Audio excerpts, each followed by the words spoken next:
Hello, my wonderful, beautiful friends, guys. Welcome back to r/entitled people, where people truly believe that they're the center of the universe and that nobody in the world matters. And in today's episode, guys, OP gets harassed in a grocery store by this psycho Karen who accuses her cousins of kidnapping her because her skin color is different. Ugh. Guys, the stories today are gonna leave you shaking your heads as always, so warm up those neck muscles, and I hope you enjoy today's lineup of stories. Subscribe if you haven't, and with that said, we're diving in. So I own a restaurant. Recently, we've had a huge uptick in delivery orders, so I've been hiring delivery drivers for the past month. Saturday was the first day for one of these new hires. We'll call her Jen. She's 22 years old, she's blonde, and she's in town for college. She's a seemingly nice girl. So 6 p.m. rolls around and she shows up for her shift. She's there for maybe 10 minutes when the first delivery order comes in. Steak and 2 veg, plus a salad and a chicken wrap. So the food is done, gets boxed up, and put on the counter to be taken for delivery. Jen just stands there looking at it, so the other driver, who we'll call Ron, picks it up and heads out. So while Ron's out, we get another order. 4 deluxe double bacon cheeseburgers, 2 family-sized fries, and 4 extra large milkshakes. The food hits the delivery counter, and again, Jen just sort of stands there looking at it. At this point, my manager asked her what she's waiting for. Jen then says, "I can't deliver that. It's got meat in it. I'll pick up the next vegan meal that comes in." Now mind you, a solid 80% of our menu is meat. We've got some salads, some sides, and we do serve Impossible burgers, but most of the time, those get ordered along with other items that do contain meat. So the manager calls me and I come up front. He explains all that I just relayed. So I confirm with Jen, and she tells me that she refuses to touch any orders with meat in it because she's against serving others meat. So I send her home. She won't be on the schedule again. Sorry, lady, you can't expect to be paid just to stand by the bar for 5 hours a day. And just to be clear, this post isn't against bashing vegans. I'm talking the actions of one entitled person who happens to be vegan. Guys, I shared this post because I found it so freaking funny. Imagine taking a job and being super selective about what you do. Like, yeah, I'm gonna work at a restaurant, but you won't get me to serve people meat.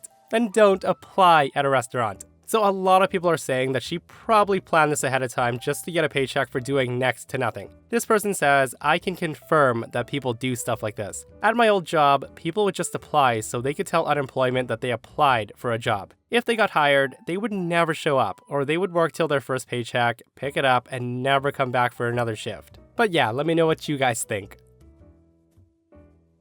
Okay, for some context, I'm a 27-year-old female. I'm half white, half Hispanic.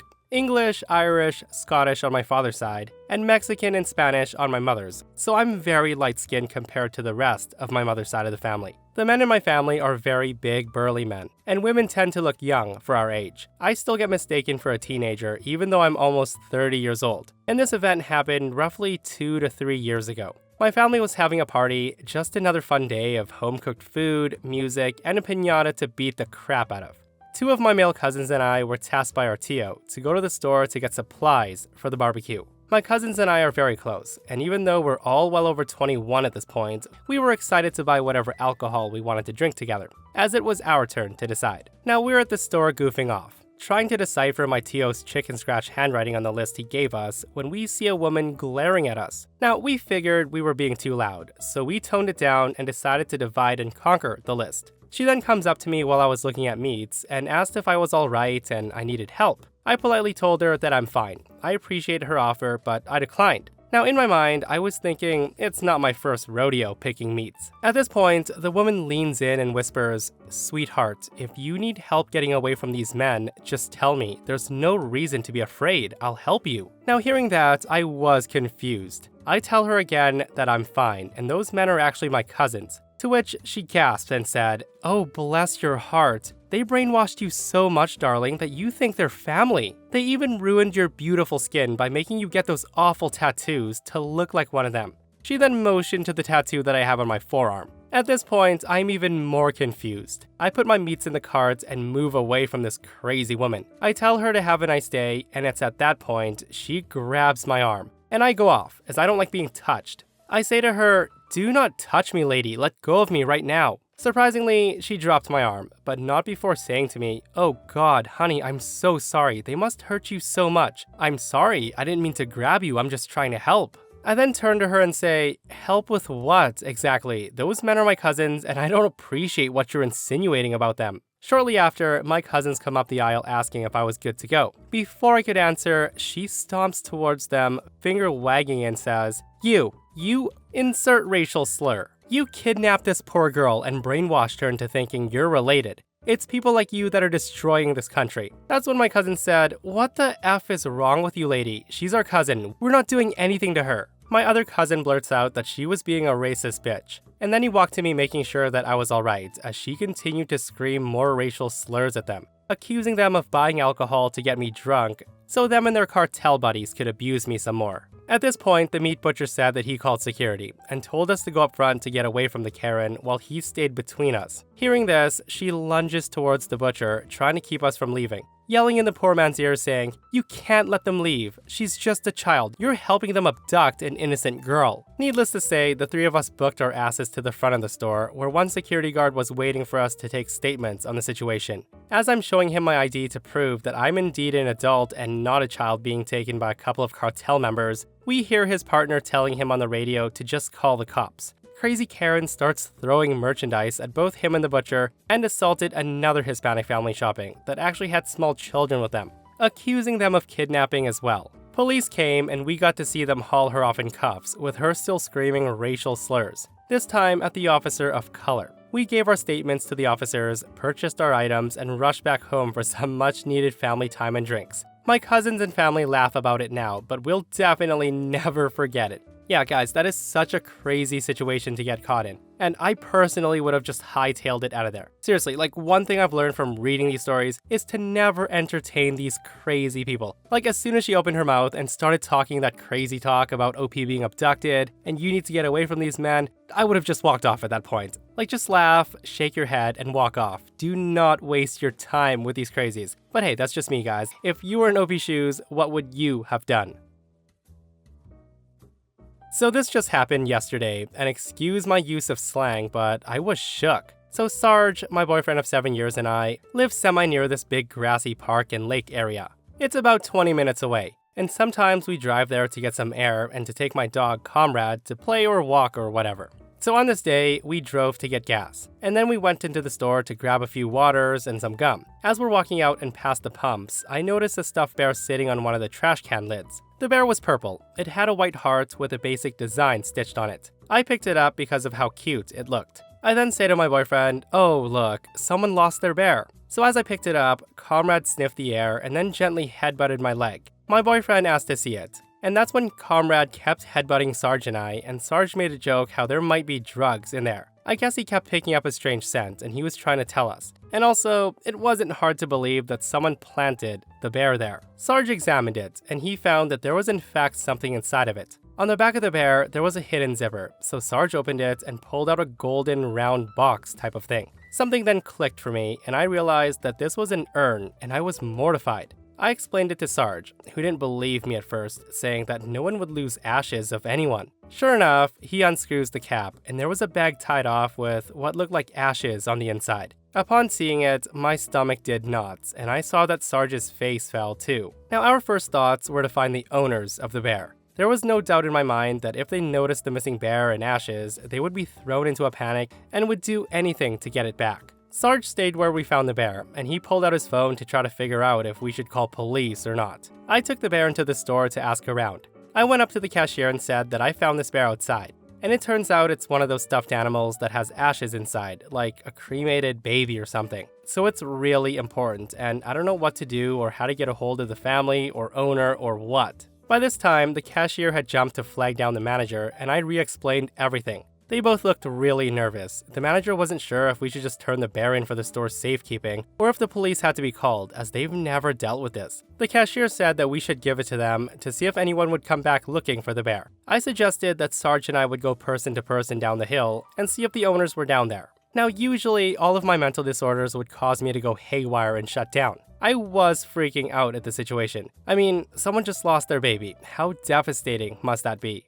Sarge and I then split up. He took Comrade since I took the bear, and I could easily see him and vice versa. I was walking up to random people asking if that's their bear and moving on. We went family to family, everyone who was in the park. We checked couples and everything. Now introducing Satan himself. I went under a tree where a man, who's the entitled person in the story, and his 2 children were having a picnic and playing with dolls and action figures. I say to them, "Hi, does this bear belong to anyone here?" Now, the daughter's face lit up at the sight of the bear. I guess she thought he looked very nice. The father then replies, "Oh, yeah, that's my girl's." Now, I knew right away he was lying. It was between my gut feeling and the fact that if this guy actually lost something like this, he would be more relieved and awed at getting it back, or frantic that it was even lost. It was so obvious that he was trying to exploit it as a free teddy bear that someone lost because they didn't like it enough. I then say to him, "I'm sorry to bother you," and turn around to leave, and that's when the guy says, "I said that's my daughter's. Now give it to her." I then tell him, "Are you aware of the contents of this stuffed bear?"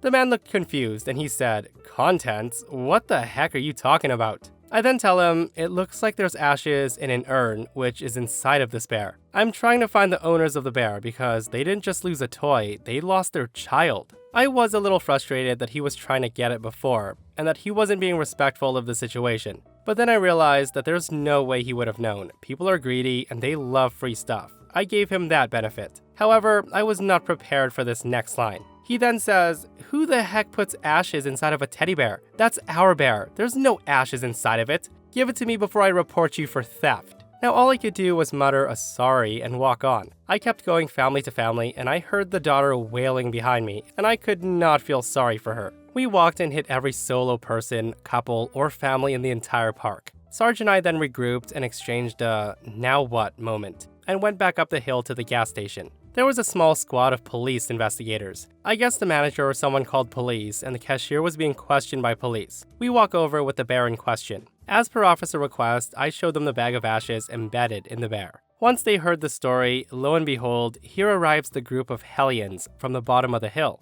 We hear a loud, "Hey you." The dad comes stomping over and says, You took our bear. That's my daughter in that bear." And his son is screaming, "Yeah, that's my sister. Give her back." Now hearing that, I was livid. The fact that this guy understood the gravity of the situation and still had the audacity to say something like that. The kid was probably 9 or something and the girl around 6. There was a scream out between the dad and the 2 officers and I began to shake. I set the bear down on the lid of a nearby trash can. I didn't want to stop holding it, but my nerves were fired up so badly. All of a sudden, I hear Sarge scream, "Hey!" I then turn around. The kid had scooped up the bear and ran over to his sister. He gave the bear to her and she squeals with delight, and I was about to blow a gasket. Steam was coming from my ears. One of the officers then moves to take the bear back, but the dad blocks him with his body and says, "What are you gonna do, huh? Take it from her hands? Touch me? You touch me and I'll charge you for assault." At that moment, we see a car speeding into the parking lot. A woman leaps from the car and runs towards all of us, and immediately I knew this had to be the bear's owner. Sarge, seeing the daughters distracted, takes the bear from her and hands it off to me. The woman runs up to us, and as she sees the bear, she begins sobbing, tears streaking down her cheeks. I gave her the bear. Her husband, who we'll call John, sprints from the car, while the dad began screaming racial slurs at them, and growling about pressing charges against Sarge for harassment, theft, and assault. Instead, he got tossed in the back of a cop car for attempted theft, and I think maybe obstruction and causing a disturbance. I don't know all the details. The mother of the entitled children was called and came to the scene to take the kids. When the cops told her what happened, she was appalled. The couple kept thanking us over and over. Apparently, the guy had stopped for gas and set the bear on the lid and accidentally forgot about it driving off. I told them the reason why this really hit home, especially for me and Sarge, is because Sarge and I are currently trying to get pregnant, and I just couldn't imagine losing a child as bad as I want one. Apparently, the couple had their newborn for a week before she died of SIDS. They were really sweet people, and we actually plan on having lunch with them next Friday. As for the entitled dad, hopefully that disgusting, disgraceful excuse for a human being gets put away for a while. Guys, I don't even know what to say. The dad in the story is such a despicable human being. Like, what in the world? The guy's actually sick, especially pretending the ashes belong to his daughter. Like, it really baffles me. It leaves me speechless, guys, that he did that all because his daughter wanted that teddy bear. Unreal, right? But hey, that's r/entitled people, right? Where it's me, and who cares about anybody else? Okay, I'm a 30-year-old female, and I don't have the best relationship with my husband's mom. Since day one, she's tried to make remarks and compare me to herself constantly. She then tried to get on my good side and started overly praising everything I do, and sometimes even copying me. One time, she literally dyed her hair purple just like mine, and when everybody pointed out how ridiculous she looked, she actually blamed me and accused me of trying to make a joke out of her. So anyways, my husband and I took 2 weeks off work to go visit some places out of the country. Tourism, in other words. Now, the thing is, I was the one who saved up for and arranged for the trip. My husband was responsible for booking the trip. So my husband's mom, being super entitled, wanted to come along, and she threw temper tantrums when I told her no, that it was only a trip for her son and I. She then called, texted, sent people to talk me into letting her come, and even threatened to call police and make some complaint up to get us to stay if she can't come. My husband said we should just take her, but I told him he was wrong to tell her about the trip in the first place. He then gives me an ultimatum. He said he wouldn't go if she can't come, and I told him I'd gladly call his bluff, which made him take his words back and say, "Fine, I'll tell her to stop it because we won't take her." At this point, things got quieter, suspiciously quieter. So the day of the trip comes and we get to the airport at 2 p.m. My husband was walking ahead of me and he was looking left and right like he was looking for someone. I asked him, but he didn't respond. He then leads me to the waiting area, and the first thing I saw was his mom standing there with her luggage, and I froze in my spot. I felt a cold wave washing over me, and I was fuming inside. She and my husband were hugging, and that's when I quietly turned around and start walking towards the exit. My husband followed me while shouting at me to stop. He tried to stop me, but I told him off the harshest way possible. He tried to say that I was overreacting and that his mom was there anyway, so she should come too, and that I should let it go and not mess up the trip for us. I told him that he and his mom could still go, but that I was going home. So I went home and I sobbed into my dog's fur for several minutes. It turned out that he booked her a ticket without me knowing. An hour later, he comes home yelling and raging about how pathetic and spiteful I was to walk out and go home and to ruin the trip last minute. I told him he caused it to happen. He said I was being hard on his mom, and it's ridiculous. It was at this point I refused to fight anymore. But he starts berating me, and then he calls my family to tell them that the trip was canceled, and that it was because of me. My family then said that I shouldn't have ruined it for myself, and I should have sucked it up and done my best to enjoy the trip. So did I really overreact? Yeah, I personally don't think OP overreacted. And guys, everybody and their friggin' dog is telling OP to leave her husband. So guys, OP does come back a month after the post and says this. So regarding about what happened with the trip, he tried to have a talk with me, and most of what he said came from a place of blame. Blame towards me. I just couldn't continue with this argument. I told him I needed space and that I would be going to stay with my sister for a while, and he didn't take it well. He literally gets up from the couch, opens the door, and tells me to go right then. In that moment, and seeing how he was not even anywhere near understanding what he'd done, just made things perfectly clear to me. I had pictured years and years of my life being lived like that, and I was like, no, I can't do it. I can't take any more of it, especially when he keeps focusing on being right every time. His mom can never ever do no wrong, and always has to get her way, and I'm always the aggressive, crazy, jealous, pathetic overreactor. All of your opinions, advice, and concerns were like a spark, like the wake-up call that I really needed. Though I wish it didn't get this far, but what's done is done. Right now, I'm staying with my sister. I brought my dog with me as well, and he sent me his last message, telling me that I'm the one choosing to end what we had together, but I believe it's the other way around, especially with how he keeps making his mom the victim in the situation. So there you have it, guys. It's unfortunate that it had to end like that, but she's right. How many more years can she put up with her husband not respecting her boundaries and always siding with his mom, even though she's wrong, which will make her even more entitled? And that, my friends, brings us to another end of our /entitled people. Guys, I hope you enjoyed the stories today. I hope you didn't shake your heads too much. And hey, if you missed the last episode on the channel, I'll link it right here. A psycho Karen repeatedly harasses OP over a pizza, and he teaches her a lesson she'll never forget. Guys, go check it out if you haven't. And myself and Stevie Boy will see you guys in the next one. We love you.